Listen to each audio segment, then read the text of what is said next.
Welcome back. We now cross over to our international correspondent, David Kibuuka, who's in California, United States of America. David, what's happening there? Barak Obama caused a scandal during a speech when he called California's female attorney general the best-looking attorney general in the country. I would have thought that that was a compliment, but apparently you're not allowed to compliment people at work anymore. I just wish someone had told me that earlier because people are constantly referring to how sexy I am during meetings. Which people are these, Dave? People from Limpopo. They love me because compared to Shangaan people, I'm light-skinned.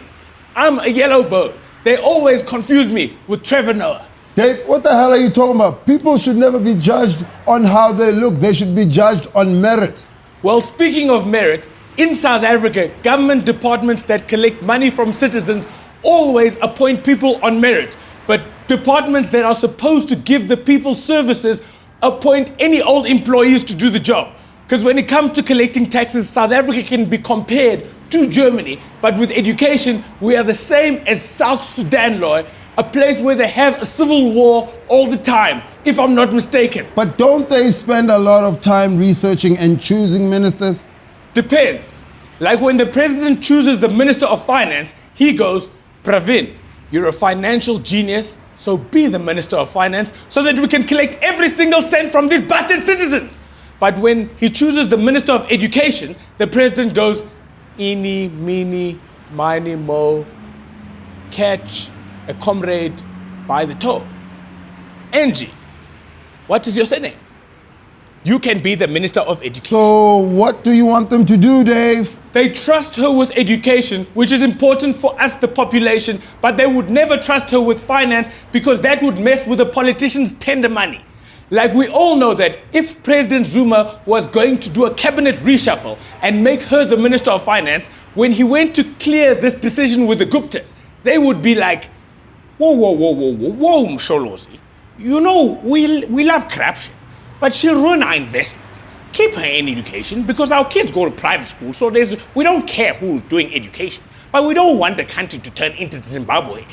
Considering we came here last week, you know what I'm saying? We would have just went to Zimbabwe if we wanted to go to Zimbabwe. Dave, no one has proof that the Guptas are corrupt. But what's the sudden problem with Angie? Huh? She hasn't done anything wrong lately, has she?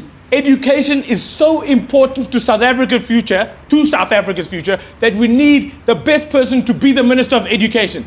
They can mess around with other portfolios, but with education, siyacela tu, Jacob, please pick the best person.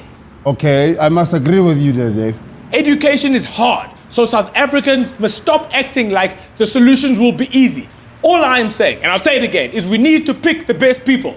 It's like those companies that think that insurance is easy, so they just start up insurance companies willy-nilly. Like Kaizer Chiefs have their own insurance company.